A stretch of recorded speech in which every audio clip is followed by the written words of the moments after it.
matchup. Comes down to this Clash of LaSh Grand Finals, the clash of two godly teams. Great performances out of both of them and sticking to their guns here. Guys, Julius Caesar will open up on the Malians as we've seen him do every time. Angelica will take the Mongols that she's been repping every time.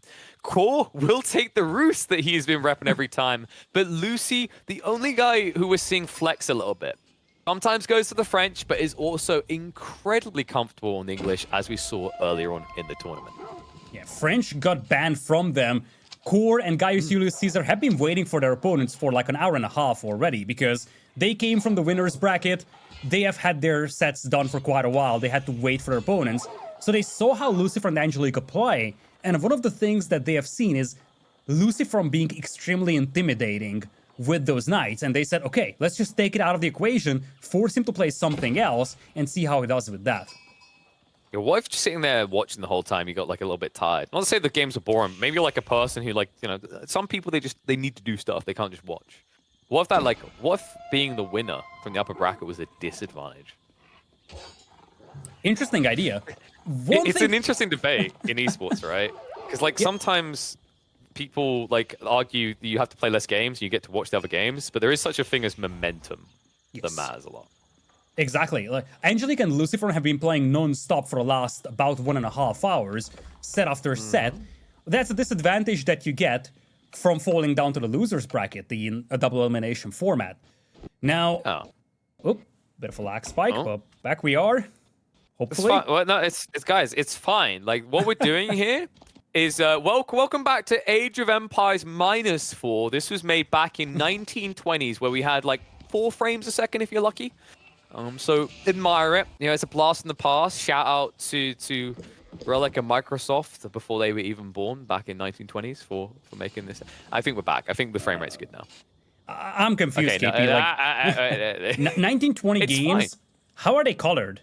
Shouldn't it be a black and white game then? Well, that's why it's such low frames. Is there's an artist. His name is Jeremy. He's very quick at his job. He's painting the scene frame by frame. He's just that quick.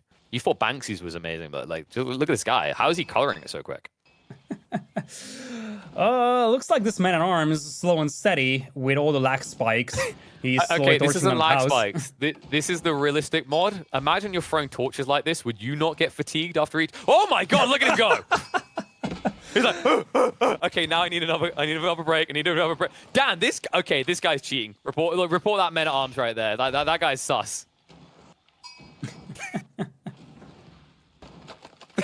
Wait, what is it? Okay, now we've aged up into age 5, where you get teleporting torches, guys. Don't worry, this is all operating correctly. Everything going according to plan.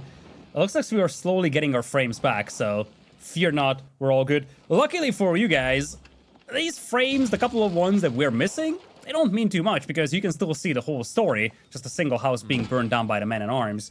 But back we are. Look at that. Am I the only one legit disappointed that it didn't freeze out so long that when we caught up, the outpost was just built? That would have been so much better. But now, remember what we said about Mongols and why you don't want to pick Malians against them? We're seeing it here.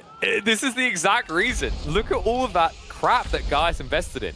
He spent 100 resources on housing, then the pit mine as well. Each of those houses is worth double that to the Mongol player. We know that Angelica likes to kind of unlock that later timing, early aggression into greed. This is going to assist that in a very big way. And there is the second part of the equation over here. Let's take a look at a normal tower rush with the Mongols. You burn down a mining camp, you get rewarded 25 food, 25 gold. How about burning down 4 houses right next to that pit mine? It's not just the fact that you are cutting your opponent off from the pit mine, possibly even making him housed. It's also the fact that the resources you get from the bounty for the Mongols is substantially higher, actually. It's actually so generous. It's so thoughtful of Gaius to realize that these Mongol spearmen must be exhausted after running across the battlefield.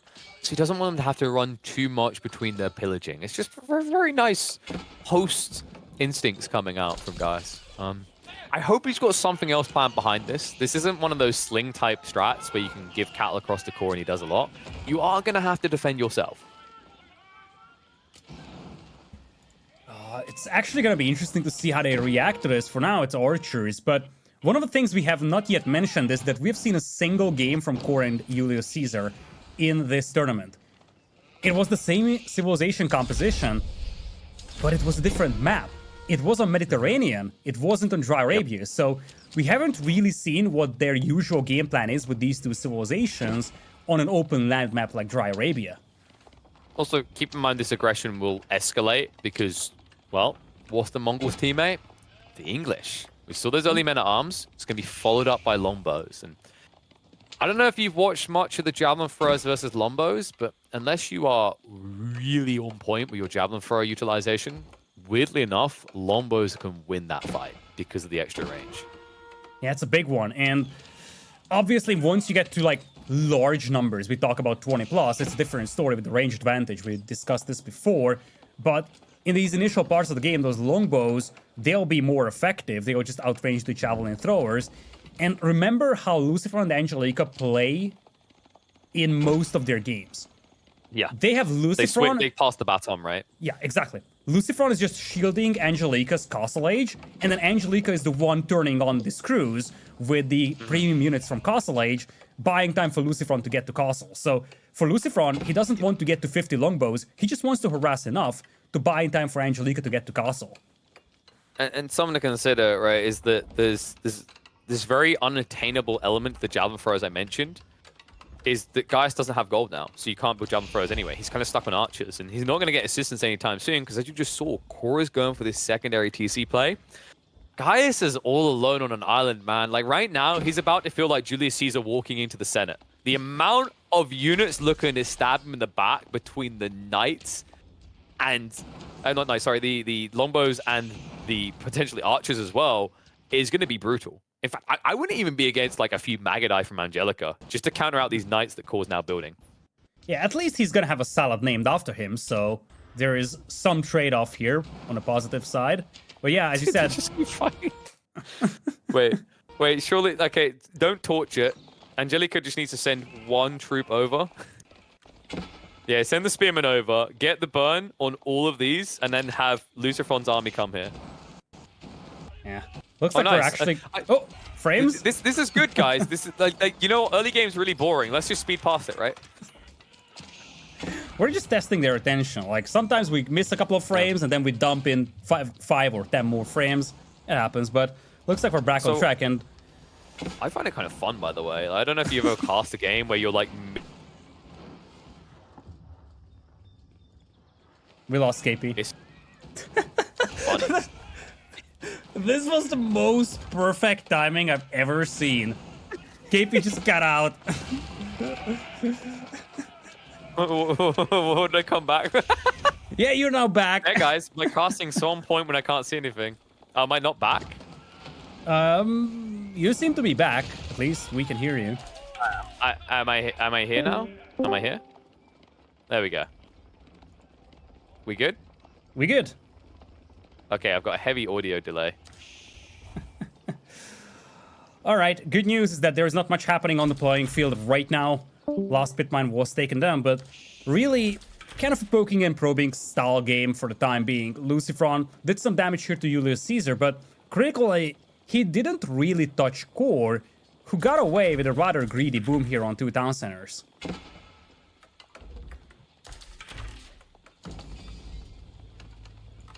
KP still missing in action, so I guess I'm gonna have to take over for the time being. Let's see when he gets back. So far, you're gonna have the 2TC working for CoRe, but it looks like he has no desire to go to Castle. Instead, will lean heavily towards the archers. Remains to be seen whether that's only for him to deal with LucifroN's aggression, or he actually wants to go very aggro in feudal and play that casual Rus full archer style gameplay that we so commonly see in 1v1s. Hello, welcome back. No? KP?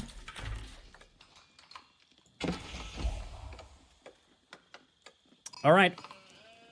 We're gonna have KP in a matter of seconds. Looks like he's gonna have to do some tech shenanigans in the background. Luckily, he's not gonna miss much of the action. So, I guess you guys will be stuck with me here, so tough luck. Anyways, Musafati Warriors making an appearance. If KP was here, he would freak out on that, but you can see the top right, just underneath the name of Angelica, that we have a couple of Musafati Warriors, accompanied by some Javelin Throwers. Now, I'm actually wondering what the concept is going to be here for Gaius Julius Caesar. Oh god, he went javelins? Oh god. Worse, Musafati Warriors. Oh god, against longbows? Yep.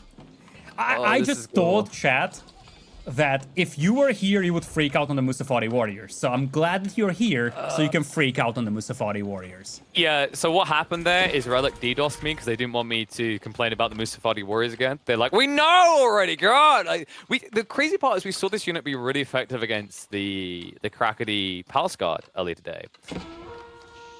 That game, there wasn't a range comp, though. And I'm pretty sure if Lucy leans into longbows, it could be effective, but instead, they go full greed. I think they're just planning to mass knights. Yeah, Angelica is now teching up. They're just going to full rush into Castle Age. This could be terrible. CoRe is going full archers here, and we have seen Delhi being a very proficient archer civilization. We have seen English being used to good effect. But we haven't really seen Rus so far, and this is exactly what we're going to see. If you look at CoRe's archer numbers, now it's a 2 TC archer flood that we so commonly see in 1v1s. And if you support that with a lot of Musafati Warriors, we could easily just see a complete dive under the town center and just wiping out the eco as it is. It's legit the only way you can play the Rus in this matchup, I think. Like, going Knights is kind of a bait, because you won't do enough damage before they tech up. So I like that he's done this, but they're on the clock.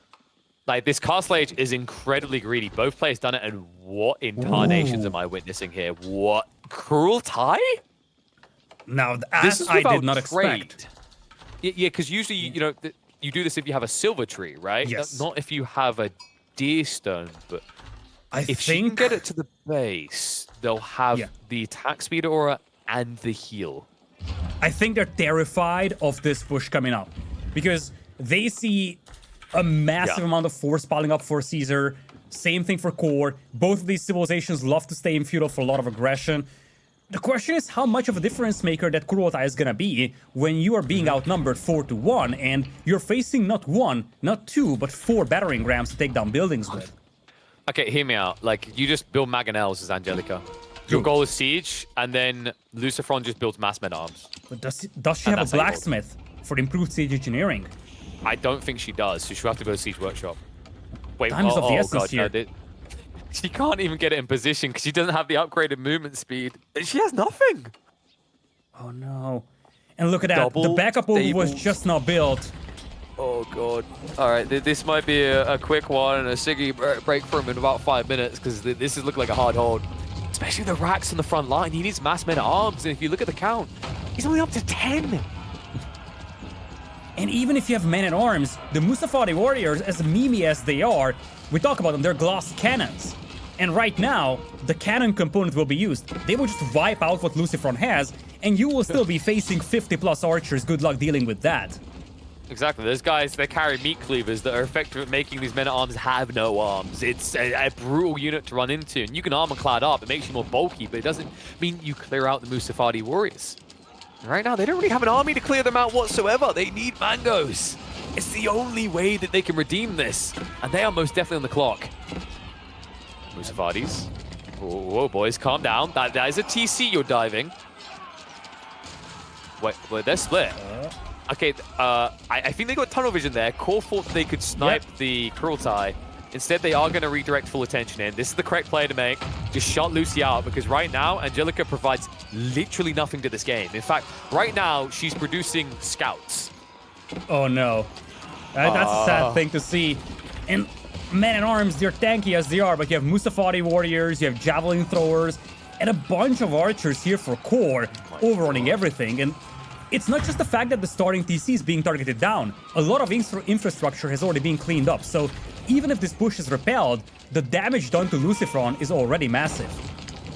Oh, they've got 8 Lancers and a Dream right now. They haven't even got the Khan here, so they don't even get the attack speed buff. They won't even get away from this fight. They're just going to be wiped. Villagers are trying to get rid of the Rams, but CoRe, he always does this. He builds so bloody May. Where someone will build 2, he builds 4. Where someone will build 5, he builds 10. This guy doesn't know when to stop, and when you're playing the Rus, there is no stopping. The extra wood is adding up fast. And this is where the Malian starts to kick in as well as a supporting civilization, because don't forget, CoRe never has to worry about food. He's always being slung, and those cows that he's being given, those are the difference maker here. It makes sure that he can just non-stop spam archers and then just follow this up with a dozen rams. The chemistry of these two civilizations here as an all-in feudal type of an aggression shows really well, and it works really well. And the crazy part is, like, now you have this big issue. This Kurl type play makes it very easy for CoRe and Geist to play the rest of this game. Your one saving grace was probably Mangonels. Like, Mangonels are decent dealing with Musafadi warriors because they're not very tanky, and they counter ranged, and there's a lot of ranged. But you don't have access to wood as Lucy, you just switch to the northern wood line. And Angelica, she went for a step readouts. She didn't go for the step readouts, so she doesn't have the gold income. And this just might be the farewell for the game one here. I mean, this is a futile attempt to march in. Just look how many archers are here. Kurultai cannot heal you fast enough. Rams are sieging down the primary ATC. We're probably about 2 minutes away from a GG. Yeah, you try to be positive when you look at Lucifer and Angelica, but how? It is a 6-to-1 military ratio. Farming is being overrun, Landmark is being taken down, and I just don't see how Lucifer and Angelica would be able to muster a force in 30 seconds to a minute that stops this. And if they don't, they will just get overrun. Rams will wipe out everything.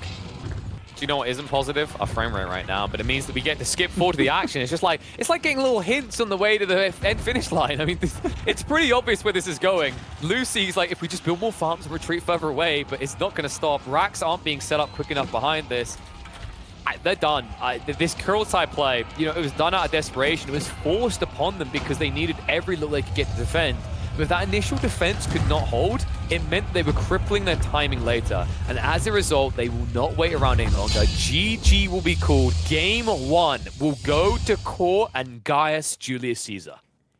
And the effect of taking away the French from LucifroN has shown really well over here. LucifroN has been so good with the French in the previous sets they've played, but this is the advantage that CoRe and Caesar had coming from the winner's bracket. They could check those games, they could see that it's the same civilization composition for LucifroN and Angelica every single time. You take away the French, you take away a lot of early aggression potential, so you guarantee that CoRe has an untouched boom essentially, and Caesar is also able to build up his numbers, and you delay any kind of fighting essentially until the 14-15 minute mark, by which time you have a massive numbers advantage, and it shows on the plots here. They just needed to buffer up until like the 14-minute mark, and from that point on, Lucifer and Angelica just couldn't match their numbers. Yeah, I would actually like this is kind of interesting because I was impressed by the fact the guy still got a decent amount of archers out early on, even under pressure. Like, there is a name for their strategy, and that name is the whack-a-mole strategy. Did you notice how much time they spent burning down Malian housing and pit mines? I don't think they once checked what CoRe was doing. That was kind of the brilliance of this strategy. Is like all the attention was on the Malians, and in a 1v1 Lidakor, that's a loss, right? When you're a Malian player that gets shut down like this, you're done. 2v2 is a completely different battlefield, and I actually do think that this was their intent from the get-go. If not, it was a brilliant pivot by CoRe to go into that second TC, because I think that saved this from being a quick ruffle stomp on Dry Arabia.